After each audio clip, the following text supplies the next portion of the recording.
Brooksaw Antiques here. Today we have this 1963 Smith Corona electric vintage portable typewriter. I'm going to show you how to use the functions and make sure they all work. The cord is about 9 feet long and it has a regular plug. To turn it on, there's a dial right here on the right side. You just turn it to the right and you can hear it humming. Up top is the adjustable paper guide that helps you guide the page in straight.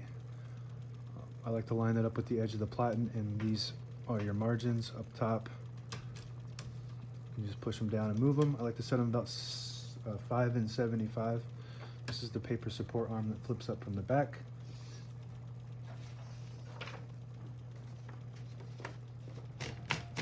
And this is the paper bail that sits on top and holds the page down. It's got 3 rollers that are also adjustable, and the 2 paper fingers, one on each side, that are also adjustable.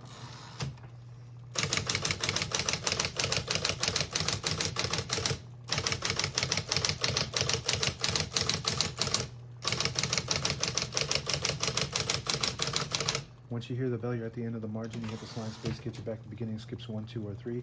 Right now we have it on single, but if you want double, you just flip that switch back 1 and it skips 2. 1 more, it skips 3. We're going to keep it on single and finish typing.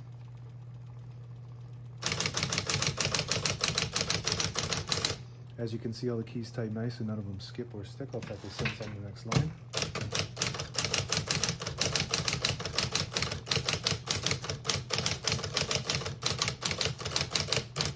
Really nice typing machine. I was really impressed by this. Electric, I usually don't work on electric typewriters, but this one's really nice.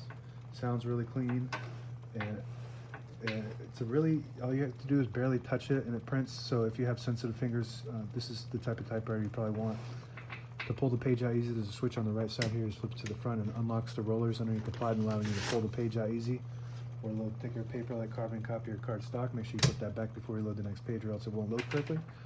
Go ahead and put that down for now. Got a shift on each side, a shift lock on the left. To clear that, just hit the shift button again. Backspace above that. Looks good. And this is your force indicator. I believe that's what this is called.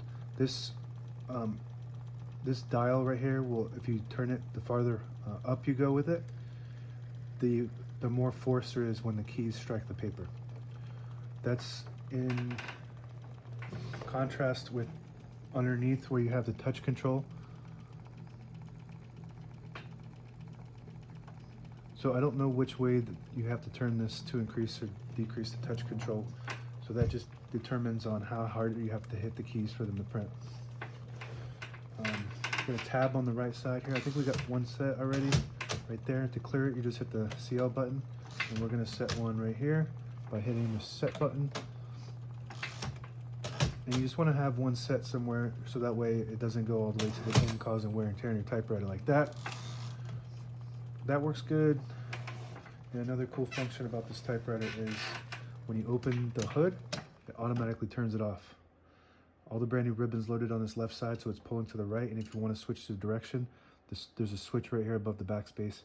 You flip it up to make it pull to the left, pull it down to make it pull to the right. And it turns right back on once you flip that down. That's pretty cool. We're going to go ahead and turn that off for now.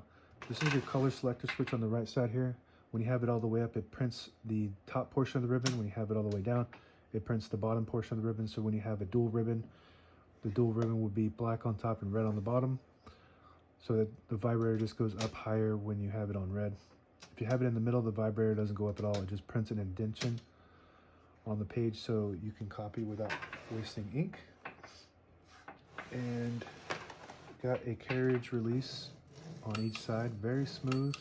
This is your carriage lock. You lift it up and it'll lock in the middle. So when you have it in the case, it protects the carriage and the escapement.